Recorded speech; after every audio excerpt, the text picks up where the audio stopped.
Good morning, good afternoon, good evening. Welcome to this episode of Trade Winds, where we're going to talk about the newly concluded trade agreement between the European Union and India. My name is Cecilia Malmström. I'm a non-resident senior fellow at the Peterson Institute of International Economics. Thank you for joining us today. Talks on a trade agreement between the EU and India were launched already in 2007, but then they were paused in 2013 when the parties were too far away from each other. The discussions and the negotiation resumed again in 2022, and then in January this year at a summit in New Delhi, Prime Minister Modi and EU Commission President Ursula von der Leyen announced the conclusion of the negotiations. This is potentially the biggest trade agreement ever, the mother of all deals, as it has been named, including almost 2 billion people, representing 25% of the global economy. It's a traditional free trade agreement. It covers goods, services, investment, digital trade, supply chain diversification, IP, international intellectual property, etc. And it is, of course, opening up markets in both countries, but it sends a powerful geopolitical message to a world where trade tensions and tariffs have increasingly become the norm. Two of the world's biggest economies hereby declare that they want to trade with each other in an old-fashioned way through a detailed, rule-based and transparent agreement. Actually, EU and India do not trade a lot at the moment, so there is huge untapped potential in this agreement, and we will explore a little bit what and where. But what is actually in the deal? What will be the immediate effects on a short-term basis, on a long-term basis, and why did it take so long to negotiate? To answer these questions, I have two very qualified speakers. They were actually in the room where it happened. The two chief negotiators, Darpan Jain, who is India's chief negotiator from India's Department of Commerce in New Delhi, and Christophe Kiener, who is EU chief negotiator, the Deputy Director General at the Director General of Trade and Economic Security at the EU Commission in Brussels. You are both very welcome. Thank you so much for joining. So let's go right into it. Darpan, what kind of agreement is this? Is this the most advanced that India has done? So, thank you for having me, Cecilia. It's my pleasure to be on this particular program. As you very beautifully described, it is a comprehensive trade agreement. It has many of the conventional areas. And for India, it is one of the most ambitious agreement. And when I say that, it is reflected in the kind of liberalization which India has committed in this agreement. Whether we take goods, in which India has liberalized almost entire basket of goods which it will import from EU. Similarly, in services, the entire landscape of services has been committed. So, in the sense of goods and services, which are basically I would say the universe of trade, it covers substantially all trade and the most liberalized commitments which India has made till now in any of the FTAs. So in that sense, I would say it is a very, very ambitious agreement. Also, not only on market access, but also on the rules. India has made commitments in many areas in rules, for example, in sustainable development, for example, in non-tariff measures, for example, in digital trade. So many areas India has actually taken obligations for a rule-based trading system, which is the most ambitious. So I think that is what makes this deal really comprehensive and ambitious. Thank you. And Christophe, from the European Union side, is this the classical template that the EU uses when it does free trade agreements? Good afternoon, good morning, Cecilia, and good evening, Darpan. It's a pleasure to see you again. Cecilia, we used to interact some years ago. I'm not going to venture into that, but I had the pleasure to interact again with Darpan earlier today. So it's really very nice to be here and to talk about what indeed is quite an achievement in my view. I mean, I have been a trade practitioner for quite some time now. And I was there when we launched the negotiations back in 2007. At the time, the idea of an FTA between the EU and India looked like the Everest of all negotiations. But little had I known that I would end up together with Darpan as a good team climbing that mountain up to its top. So very, very nice to be here. For the EU, this is a very, very significant deal from the trade policy side of things. Of course, Darpan has already mentioned that. Let me simply add that it's a very important part of a broader partnership that is being developed between the European Union and India in a world that is becoming less and less predictable. The FTA is a significant part of the puzzle of our bilateral relations. We have a partnership on security and defense. We have an MOU on mobility. We also had the pleasure to discuss this morning with India about next week's ministerial meeting of the Trade and Technology Council. So a whole range of elements that now are at the core of EU-India relations in the wider sense, but certainly the trade pillar, perhaps because I work for DG Trade, is the jewel on the crown. It's a comprehensive agreement. So yes, it is like other FTAs that the European Union has concluded, but it is also a balanced and somehow an agreement, a balanced agreement that shows that the European Union, for once, perhaps people may say, has been able to deviate a little bit from its usual template. The European Union is often criticized for not always being the most flexible trading partner and trading interlocutor. India being so big and presenting us with such a geopolitical challenge, we have been able, I hope, to adjust to the unique situation that India is in. So there are elements in this agreement that differ from the agreement that, for instance, the European Union concluded a couple of months later with Australia, which would, if you want, represent the more classical EU FTA. But these nuances should in no way diminish the feat that we have jointly achieved, because I'll keep it simple for now. We will go into more detail, I'm sure, in a second. This is an agreement that is commercially very, very meaningful.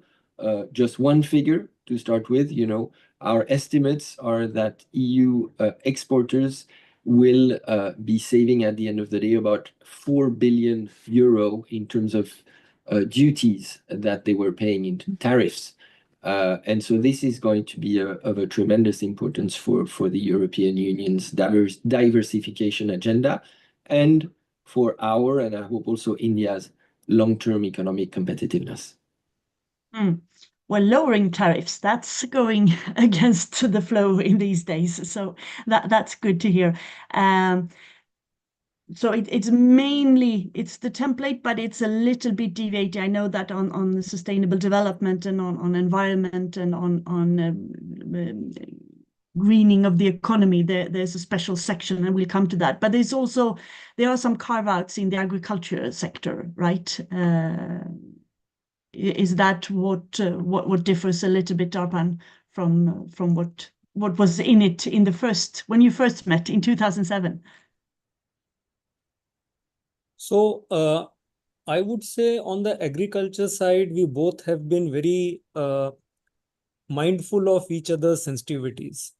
So there are certain products in India which are very, very sensitive.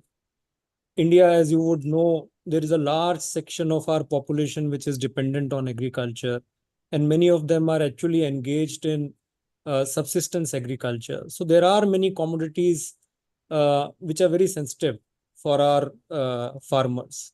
So, and similarly, we understand in EU also there are certain products in agriculture sector which are very sensitive, and typically EU does not like to give concessions on those products in the trade agreement. But having said that, I would say that still we have been quite ambitious, even in the agriculture sector. We have been able to cover more than 80% of the tariff lines and trade in the agriculture sector. So significant products are covered. However, there are certain sensitive areas. For example, dairy is a sensitive sector in India. Cereals is one of the sensitive areas in India. Certain vegetables and fruits are sensitive in India. So apart from these particular elements, I think most of the other elements we have given concessions. Some of the concessions have also been given in form of tariff rate quotas, because we wanted to ensure that while we allow consumers choice of products from European Union, we at the same time ensure that our farmers are not affected. So we have also tried to undertake some concessions in agriculture in that. So I would say broadly, agriculture, we have been able to achieve quite a bit in terms of concessions, but at the same time, we have been able to ensure that we don't get into the red lines, we don't get into the sensitive areas. Yeah. And reaching this consensus that you would be more flexible in these very sensitive areas, it's always the most sensitive areas in every trade agreement, in my experience, the agricultural sectors, because there's so many interests involved. But getting to that sense, flexibility, is that what enabled it to finally, get over the finishing board? Because it's almost 20 years. Why did it take so long? Maybe I can take that one, since I was there from the very beginning, starting on services and investment and ending up as being responsible for the totality. But first, just on agriculture, I fully subscribe to what Darpan said, but I just wanted to emphasize that I think this was a very mature conversation, which reflects the state of advancement of EU-India relations, in the sense that Darpan will remember we were sitting in ministerial level conversation between Minister Goyal, who was the ministerial level negotiator, of course, on India's side, together with both Commissioner Shevchovich, who was the lead ministerial level negotiator on the EU side, but also with Commissioner Hansen, who is the European Union's Commissioner for Agriculture. And it is during those kind of interaction that this notion that both sides would, for the sake of the greater good that such an agreement represents, we would seek to cater for each other's biggest, most important sensitivities. And indeed, as Darpan said, it's well known that the dairy sector is very sensitive in the EU. It's well known across the globe that the European Union is, for instance, quite sensitive when it comes to red meat and beef, but also sugar or rice. So there were a number of commodities that were sort of shielded even from the kind of TRQ limited level of liberalization. And that, I think, reflected this mutual understanding that we needed to accommodate each other on the biggest political problems. Now, why did it take so long? Every negotiation is different. Perhaps at the time, I think the level of political commitment did not go down. I was, as I said, there when we started, and from the outset, the European Union and India, I hope it's reciprocal, but felt that we could be trusted, predictable interlocutors for one another. Of course, at the time, in 2006, 2007, we were still in the days hoping to also advance trade liberalization multilaterally in the context of the World Trade Organization. This did not quite go as we had hoped. So that changed after 2008, 2009. Now, it's true that our bilateral negotiations with India were interrupted for about 10 years or 9 years as of 2012, 2013. At that time, we had come to the realization that the EU's menu for FTA did not quite match that of India. So both sides agreed at the time that it was perhaps better to put those talks in the fridge.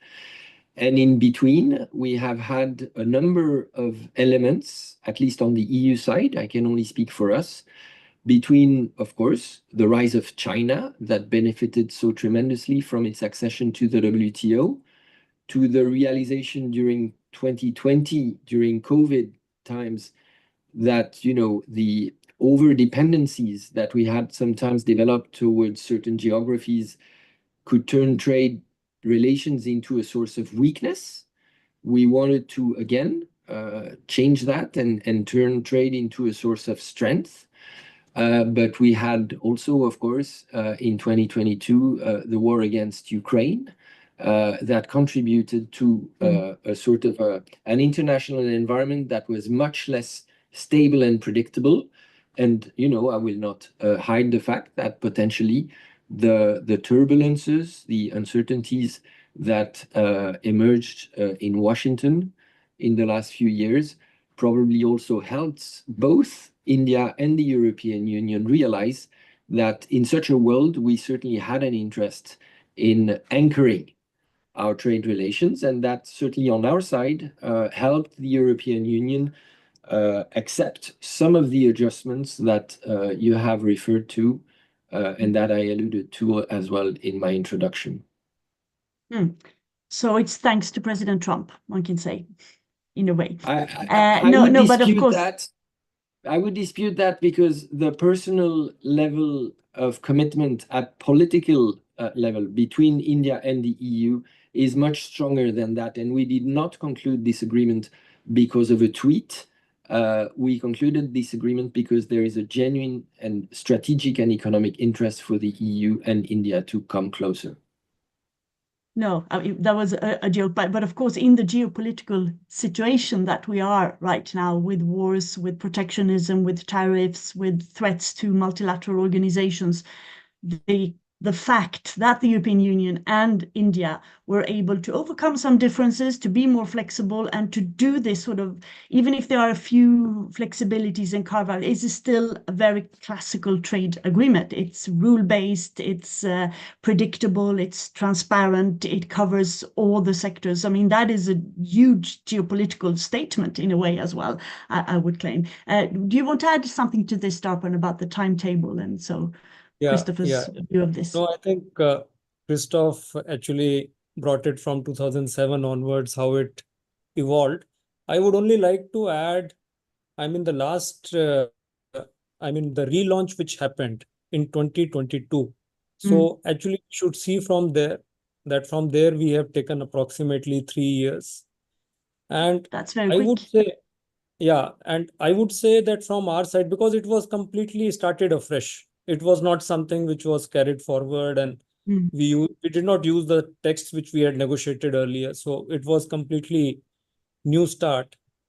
So I would say that there were many factors from our side which were actually instrumental in doing it in this particular time.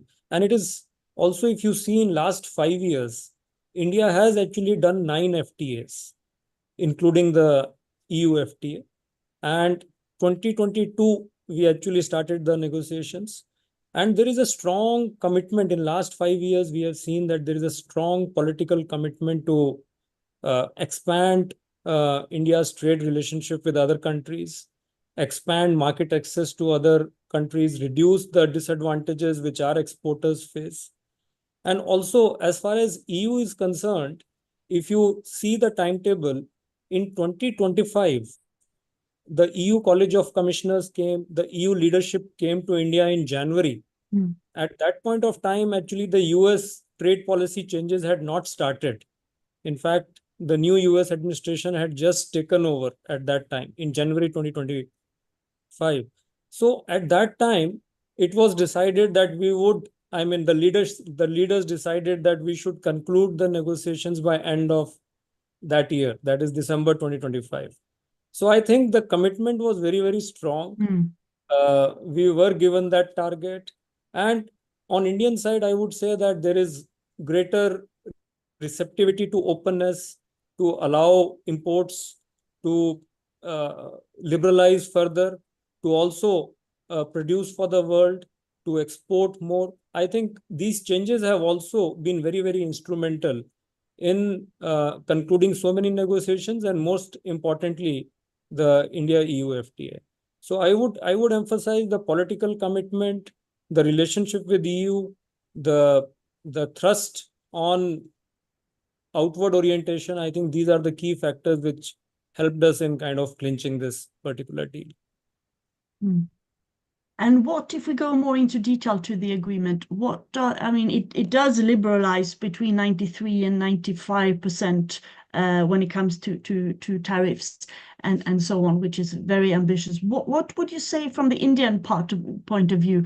What are the sectors that are most important for you, where you can have greater access to the EU market, or better rules, standards? Everything is in there, of course. I guess there's been a lot of calculations made on the possible potential growth and investment and so on. What are the most important sectors from the Indian side? Yeah. No, I think it is a favorite subject on which I think one can go on for a very long time. Okay, make a summary.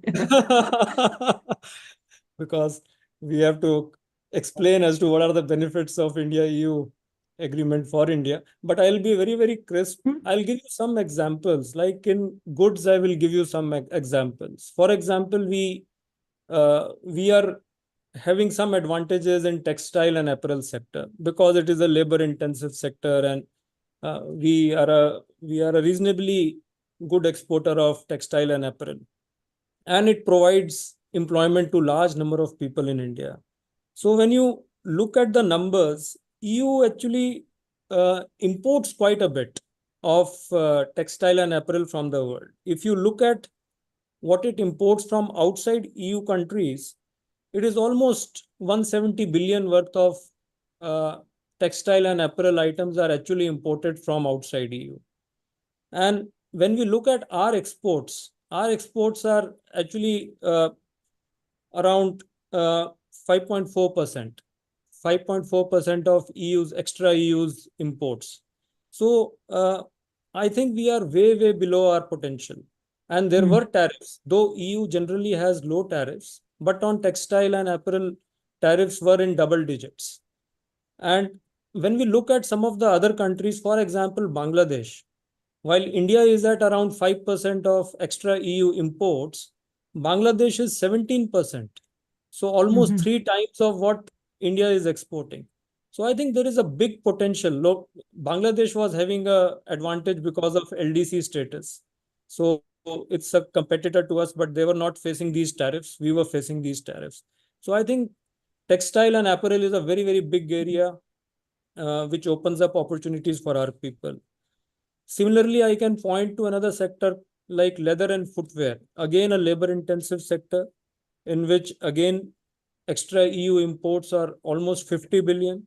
And India is a very, I would say, not significant player in that, only around 6% of extra EU imports.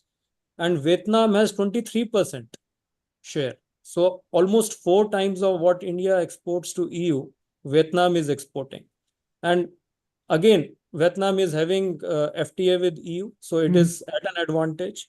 And there again, tariffs in EU on leather products are up to 17%. So there are significant level of tariffs which are there. I can go on and on sector by sector, but for example, marine sector, chemical sector, plastic sector. Overall, if you see, I mean, if we see EU's imports from outside EU countries, it's almost 3 trillion of imports, $3 trillion of imports. And India's exports to EU is around 75 billion, 75, 80 billion. So that is almost 3%. So I think there is a significant potential to enhance our trade with EU, exports to EU. And we also feel that our trade relationship with EU is very complementary in nature. We can benefit from many high-tech products from EU, like medical devices, aircrafts, high-tech machinery. So a lot of high-tech IT equipments. So some of these products we can benefit, and we can supply a lot of these labor-intensive products, a lot of engineering products, a lot of intermediates, a lot of auto components. So I feel, one, there is a big scale, there is a lot of potential. Second, there is a complementary nature of trade between the two countries, between the two regions. Third, I would also say services again offers a very big opportunity. Both India and EU are very good in services. EU, of course, is predominantly, the GDP of EU is contributed by services. India is a leader in digitally delivered services. So the kind of commitments which we have agreed in the FTA actually provides a platform to enhance trade in digitally delivered services, having more and more of global capability centers, doing a lot of research and development together. So I would say there are a number of opportunities in that area. And third, on the rules side, I think the rules would provide the foundation of predictability.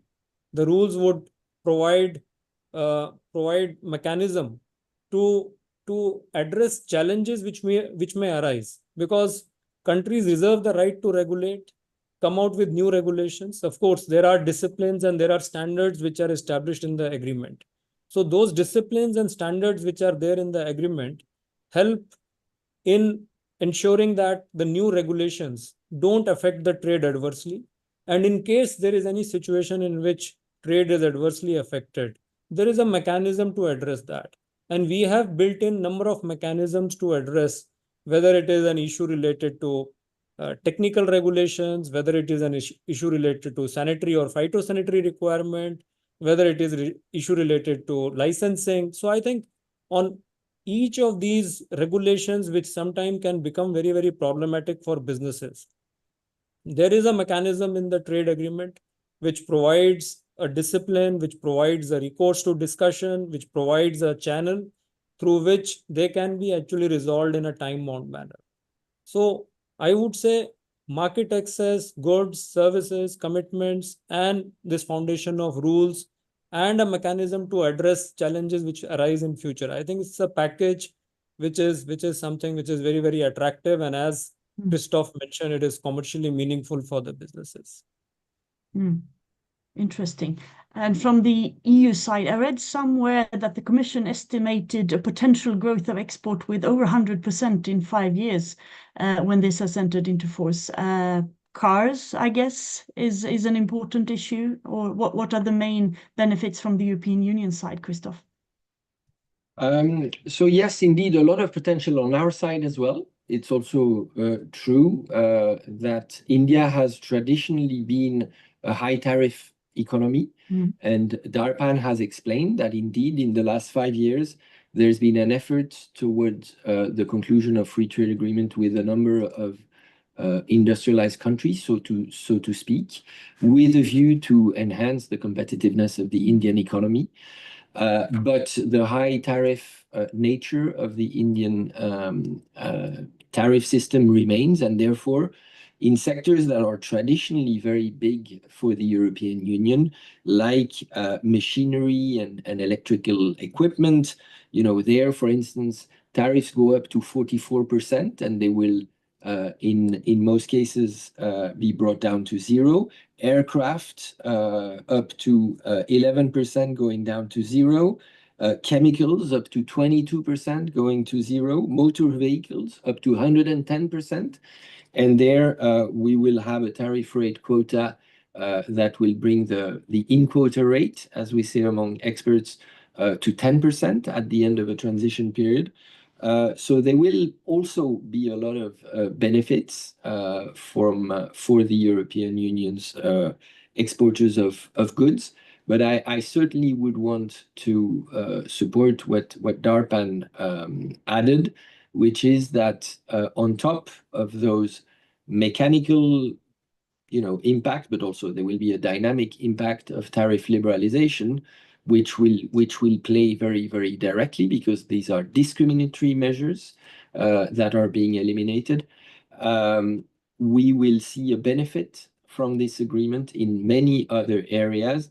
Darpan mentioned trading services, for instance. I would venture to add digital trade. We have a good digital trade chapter in our agreement. That is one of the reasons why, as Darpan explained, when we resumed our talks in 2022, we did not use the old templates that had sort of, not led to a successful conclusion.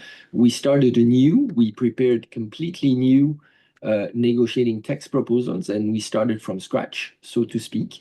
So we have a good chapter on digital trade, of course, again, with the caveat that we have had to adjust to the unique situation of India. So it is not a copy-paste of our agreement with New Zealand or with Australia, for example. But the rules-related part, I would want to emphasize, is extremely important, because we are both big and complex entities. And whenever you want to rule or to organize big and complex entities, there is a lot of stuff that goes in the pipeline. And unsurprisingly, the other side has the impression that on the regulatory side of things, there are lots of obstacles that emerge and new regulations that appear. The EU is well known for that, but India is just as complex. We happen to have more or less the same numbers of states or of member states in the case of the European Union than the Indian Union has. So we all know this is very tricky, and therefore the rules-based part of the agreement and the fact that chapters like sanitary and phytosanitary measures or technical barriers to trade, in the case of India, for the first time, they will be subject to dispute settlement under a free trade agreement. That will contribute to enhance the legal certainty that will prevail in our bilateral relations. And in the long run, this will bring dynamic economic benefits that are very difficult to measure ex ante in advance, but that I am sure will play a big role in our future partnership. Interesting. So there are rules, there are standards, there are tariffs, there's increased market access and so on, but it is also a bigger partnership because, of course, countries do not trade with each other. It's people who trade with each other, and trade brings people, business people, closer to each other, and there's a lot of new possibilities arising. And this is embedded in a larger partnership agreement as well, allowing for cooperation in security, defense, skilled labor, research, migration, mobility, etc., as far as I understand. Can you tell us a little bit about what is this about and what are your expectations? Do you want to start, Darpan? Yes, so as you rightly said, it is one pillar of the overall relationship which we have with EU. And when we announced the conclusion of the FTA, we also announced the joint India-EU Comprehensive Strategic Agenda on 27th of January, which provides a roadmap for cooperation across trade, technology, connectivity, clean energy, security, innovation, people-to-people ties. So it's a very, I would say, broad based agenda, covers many futuristic areas, covers a lot of items in which both can really build partnerships, businesses can come together, they can really complement each other and actually do a lot, leverage this trade agreement. So I think trade is an important pillar in that, but these mechanisms, these relationships also would complement it. And as we were discussing in the beginning, that this Trade and Technology Council is a standing kind of a platform which we have, in which we have ministers from trade, we have ministers from IT, we have ministers from other areas also who join in and basically ensure that not only on trade, but many of these important areas we are able to kind of engage with each other, have our businesses speak to each other, also take forward the agenda on research, cooperation, knowledge sharing, and many other areas. And the meeting on Trade and Technology Council is going to happen very shortly on 15th of July. Our ministers will be meeting in Brussels for that. And there is a very ambitious plan on how to further deepen this engagement, how to involve more and more private sector in that, and how to actually also take it to the ground and produce tangible outcomes. So I think sky is the limit. There are many areas on which we can work together. It all will depend upon how much capacity we have. One item that I remember from a long time ago that was very important, especially for India, was mobility, migration, and skilled labor. And there is quite a section about that as well in this new agreement. Can you elaborate a little bit on that, Christoph? Yes, sure. Thank you. Indeed, that was always what trade nerds referred to as Mode 4, was always one of the important areas of offensive interests, of export interest to India, and this has been no exception. And it's a very good topic to show the mutual supportiveness that there is between our trade negotiations and the broader partnership, because while India is legitimately very interested in ensuring that its sort of thriving IT engineering sector and the computer engineers can travel abroad, supply services, and come back under a scheme of what is called circular migration.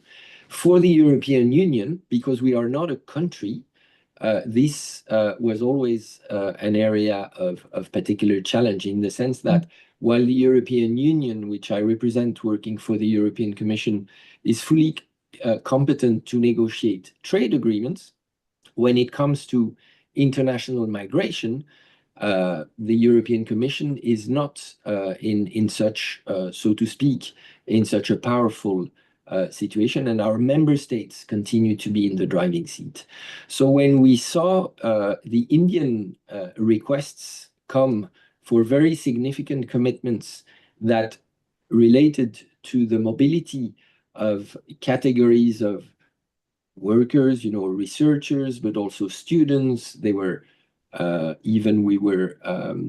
seeing seasonal workers being discussed. These were things that we, as European Commission, and in particular in the Trade Directorate, we were not competent to deal with this. And so what we did was to turn to the colleagues in the different strands of our respective systems, who are in charge of those areas. And in the European Union, together with our member states, we developed a platform for cooperating with India on mobility, and there is this memorandum of understanding on mobility that is part of the broader joint strategic agenda that Darpan referred to earlier. And within that strand of work, we were able to accommodate some of the Indian requests that I would not necessarily have been able to include in a trade agreement, because again, a trade agreement responds to a number of specific features under European law in terms of ratification, in terms of negotiations also.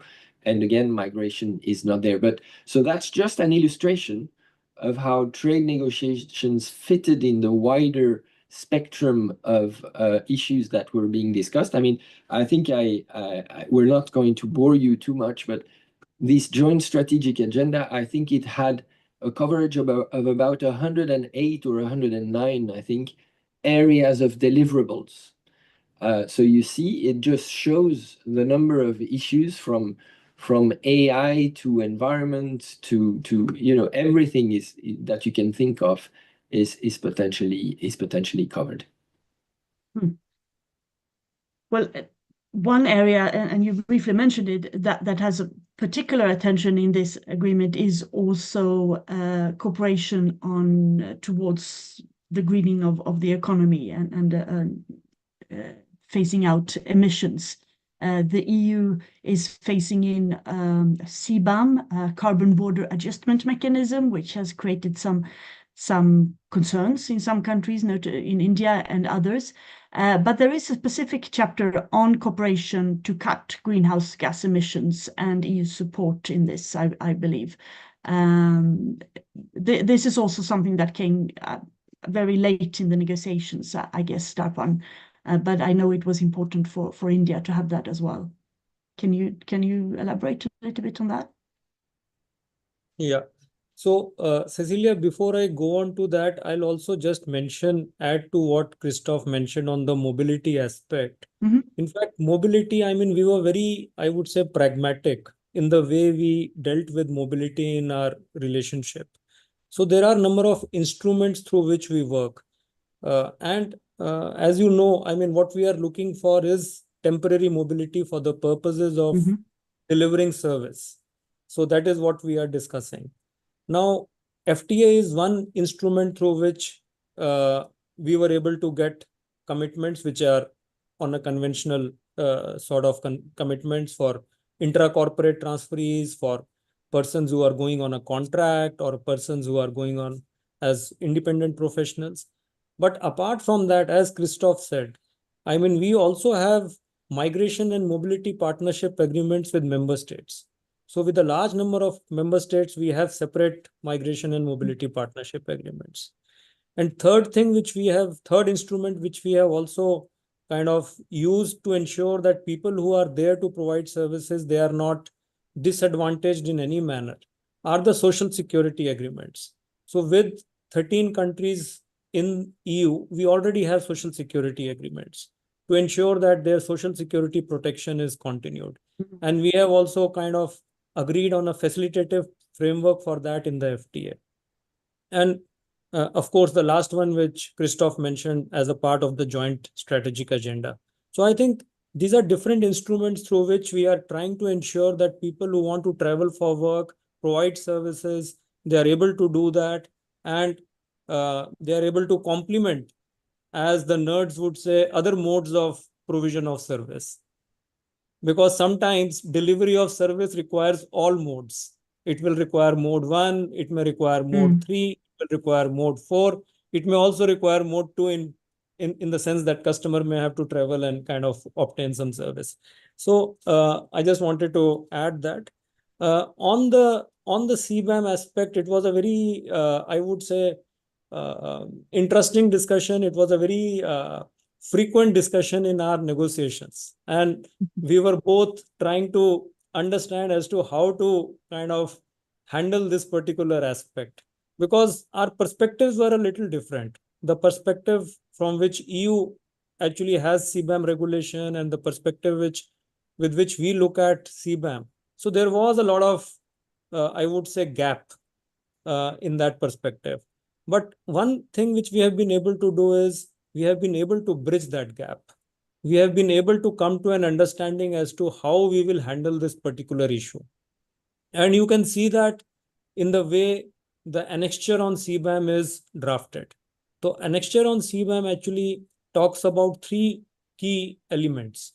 One, it says that it is a EU regulation. CBAM is a EU regulation. So it will be administered in a manner that it is non-discriminatory.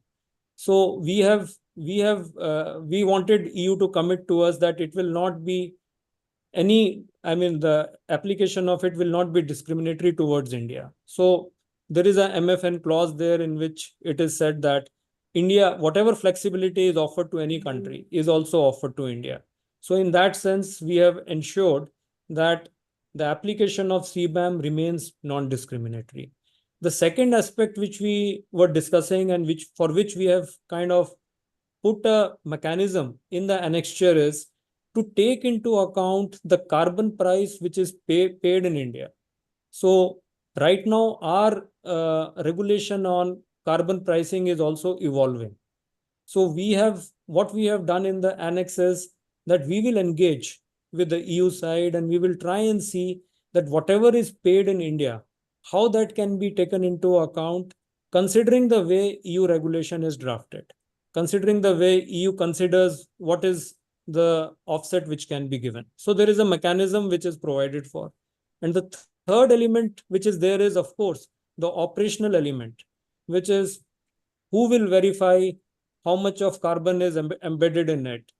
Who will accredit those verifiers? So there again, we have a mechanism in which there can be a mutual recognition. There could be a system in which accreditation of verifiers can be done.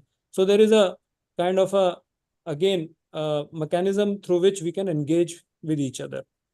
Now, having said that, so this is something in terms of what we have been able to come out on the CBAM part. But overall, on the low carbon transition, on greening of economy, you would have noted that apart from the FTA, we also announced that we will jointly work on that. India and EU will work on that, and both on low carbon technologies, on green hydrogen, on renewable energy, on clean tech. India and EU will partner with each other, and EU would also use financial instruments to support India's efforts in these regards. So I think overall, this is the package which we have been able to stitch and bridge the gaps which we were having in our perspective on this.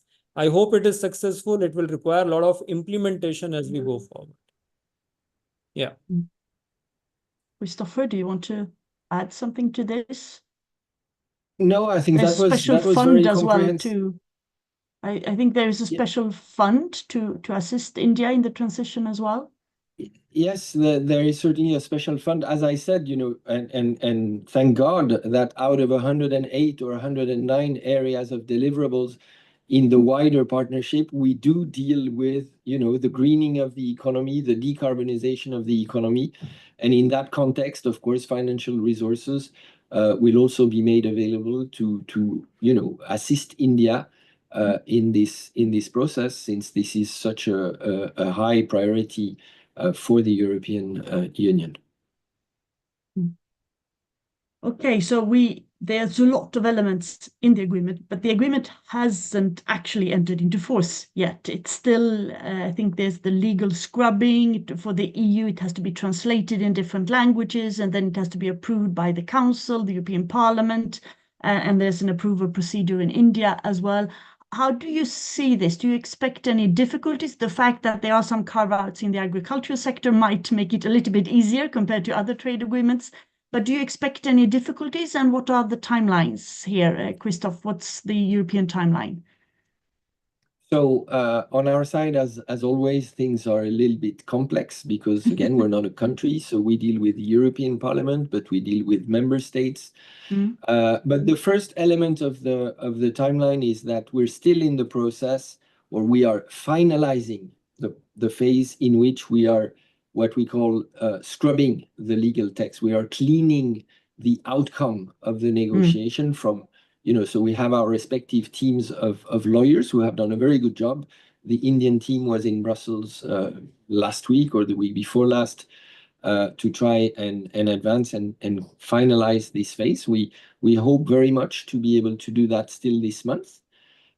We're also fine-tuning the fine prints, if I can say, on some of the things that were, you know, when you conclude an agreement, how to put it, the downside of the politicization of trade policy in today's turbulent international environment, trade has become political. So that means that the political level deals with the conclusion of free trade agreement, which at the time was left to people like Darpan and I. Today, we saw the President of the European Council, the President of the European Commission travel to India for an EU-India summit and meet President Modi at the end of January to announce the end of the negotiation. So that means that there is, of course, there are things that still need to be tweaked in order for the 2,000 pages that an agreement like that broadly represents to be accurate in all aspects. So we're finalizing this month. We would then intend to submit the package, the agreed package, the negotiated outcome to our member states in the Council of the European Union, because we need the approval of the European member states for the Commission to be authorized to sign the agreement on behalf of the European Union. And we hope to be doing this, and again, this, I trust, will be an act of high political symbolism.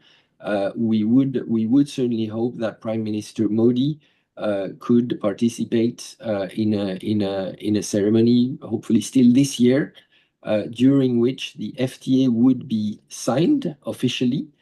And we would then, to take you through the intricacies of how it works, we would already have transmitted the text to both the member states and the European Parliament. We're already scheduling some informal sessions of explanation to the members of the European Parliament in the fall, so that as soon as the text is signed, the European Parliament is formally seized, and we would ensure that hopefully in a matter of a couple of months, or the European Parliament is a sovereign institution. It will take the time that it needs to take, but we will try to anticipate the work in an informal manner as much as we can before, to ensure that the ratification by the European Parliament can take place as swiftly as possible after the signature of the agreement.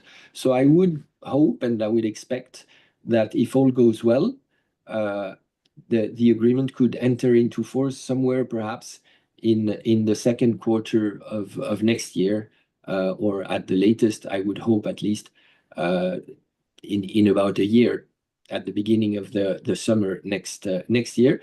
We don't have any agricultural issue, I think, in this agreement, not at least to the level that we have seen in the debates we had about the ratification of our agreement with the Mercosur countries.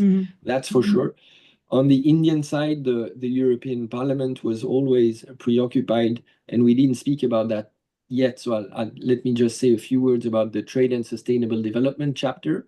We have managed to find a very ambitious and positive compromise with India. Our chapter on trade and sustainable development is not exactly the copy-paste of what we used to do or what we have done in other agreements, but I think we have developed a fantastic platform for further engagement, with legally binding commitments also from the side of India in very important areas like fundamental labor rights, gender parity, but also environmental conventions, and et cetera. And my sense, and this is the line that we're using certainly because we actually believe in it, but a good platform for engagement with a country like India probably has more potential for improving the situation of sustainable development as a whole. So I mean, social question, environmental questions. A platform like that with a country like India has more potential to improve the global situation in those issues than a gold standard agreement with a country that is already exactly on the par with the European Union when it comes to those questions. So we're confident that we will be able to convince most political wings of the spectrum in the European Parliament, and that the ratification of this agreement on the European side should not be too problematic. Well, it's still complex. But thank you for sorting that out. Darpan, how is the ratification process from the Indian side? The Parliament needs to approve it, I guess? No, in Indian context, actually, we don't require approval of the Parliament. So, okay. Yeah, so the process is simpler. We go to the Cabinet, we take approval of the Cabinet, and we thereafter take approval of the President for ratification. So it's fairly swifter. Simpler and swifter process. Yes. Okay. All right. That's good. So, well, there's of course a lot that we haven't mentioned in this, but I think we got a quite good picture of the agreement, what's in it, and the potential. But as you both said in the beginning, this is of course a rapprochement between India and EU, but both of you are also engaged in, reaching out to other partners. You mentioned, Darpan, that you are engaged in other trade agreements, and we know that the European Union, you mentioned Australia, and recently the Mercosur agreement finally entered into force. There has been I think the European Parliament today or yesterday voted to confirm the agreement with Mexico. There's an agreement with Indonesia in translation. So lots of things happening now. So what's next? What's next for India? What are your next FTAs, free trade agreements in pipeline? So actually, in last 5 years, we have covered almost 50% of global trade and 50% of global economy. I mean, if you take the countries which we have covered. We are also now negotiating with Canada. We are also negotiating with some countries in Latin America like Chile, Peru. We have also started dialogue with Mercosur. So Latin America is one area in which we don't have agreements. We only have a PTA with Mercosur, so we intend to expand that. So Latin America, we want to enhance our relationship on the trade front. As far as North America is concerned, America, we already are in discussion. Canada, we are negotiating, as I mentioned. So that is another thing. And Mexico also, we have initiated discussions. So Americas, in that sense, we intend to cover the entire Americas in our future discussions. Europe, we already have deals with Europe, with EU27, with EFTA, with UK. We are also very strongly engaged with many Gulf countries. We already have a deal with UAE as well as Oman. We are now discussing with Qatar also and some other GCC countries also, and GCC as a whole also. So West Asia is one area on which we are focused. Africa also is another area on which we are focused. We are discussing with South Africa Custom Union, and we are also discussing with Kenya. So there are some discussions which are going on in that area as well.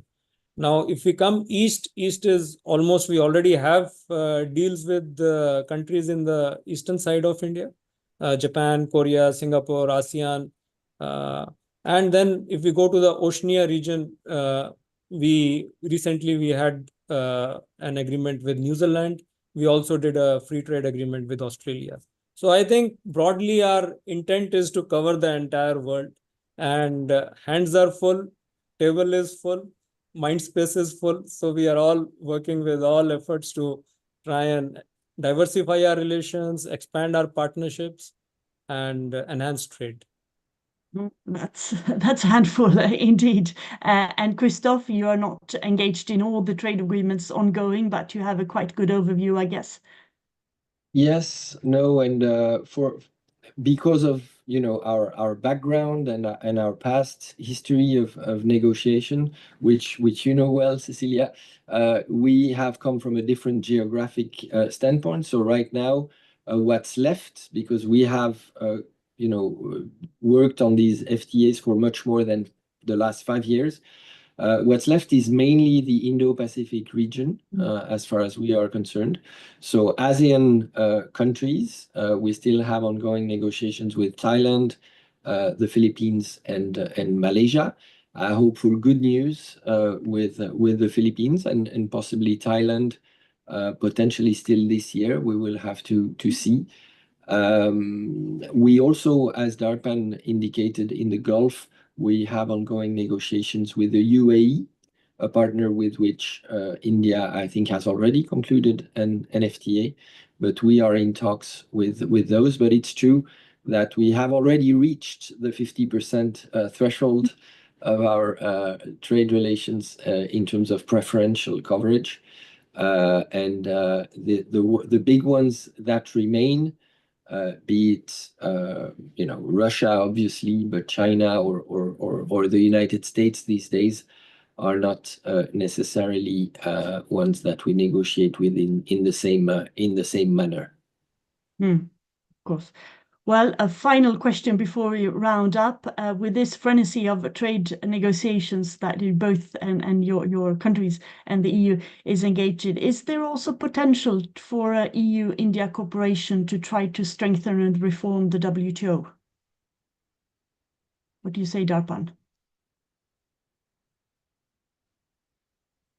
In fact, Cecilia, there is a track in our engagement on Trade and Technology Council on WTO as well. And we have had some discussions on that. So fundamentally, I think we both believe in strengthening WTO, but we also believe that there is a reform which is required. So, and especially in the current context, my feeling is both India and EU recognize that we need to work together. We need WTO. More effort needs to be made to reform it. But as you know, I mean, WTO is a body which has 164 members, so very difficult to hatch consensus there. But I think our efforts are in that direction. Christoph, any words on that? No, I fully agree with Darpan. I'll push it a bit further. I would just hope that now that we have climbed the Everest of all bilateral agreements, we could, EU and India could jointly, I don't know, go to the moon and indeed successfully clinch a multilateral trade deal that would enhance the legal certainty multilaterally.